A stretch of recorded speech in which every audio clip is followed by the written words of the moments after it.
ओम शांति। ओम शांति। आज हूँ 6/2/26। अच्छा मीठा मीठा शिखिल दे संतान मानक प्रति माता पिता दादांकर मधुर स्नेह संपन्न शुभेच्छा एवं सुप्रभात। आत्मिक पितांकर आत्मिक संतान मानक नमस्ते। आत्मिक संतान आत्मिक बाप दादा को याद प्यार गुड मॉर्निंग नमस्ते से नमस्ते। धारणा पाई मुख्य सारांश नंबर 1।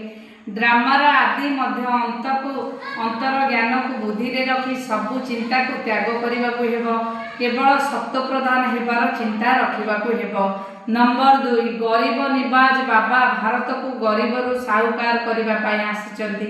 तांकर पूरापूरी सहयोगी हेबाकू पड़िबो। निजर नुआ दुनिया को मने पकाई सर्वदा खुशी रे रहिबाकू हेबो। वरदान दिल भितर सर्वदा एकमात्र राम को नहीं बसाई सच्चा सेवा करुथबा मायाजीत विजयी भव। हनुमान एही विशेषता देखाइछन्ति जे से सर्वदा सेवाधारी एवं महावीर थिला। सेथिपाई से निज जलिला नाही किंतु लांच द्वारा लंका को जलाई देला। सेहीपरि एठारे मध्य जे माने सर्वदा सेवाधारी अटंती से माने ही मायार अधिकार को समाप्त करिपारिबे। स्लोगान जेपरि आत्मा एवं शरीर जुगल अटंती सेहीपरि आपण बाबा सहित जुगल होई रुहंतु।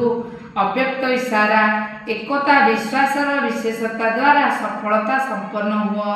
संगठन भितर प्रत्येक विशेषता को देखिबा विशेषता को ही ग्रहण करिबा दुर्बलता गुड़ी को समाप्त करिबा पाई चेष्टा करिबा। यह ही होछि एकतार संगठन को मजबूत करिबार विधि। जेपरि तुम समस्तकर उठिबा कथा कहबा चलिबा एही भली अटे एका भली अटे एवं समस्तकर एका भली कथा एका प्रकार गति एकमात्र रीति गोटे नीति सेहीपरि तुमर संस्कार मध्य समान देखा जाऊ। भिन्नता थिले मध्य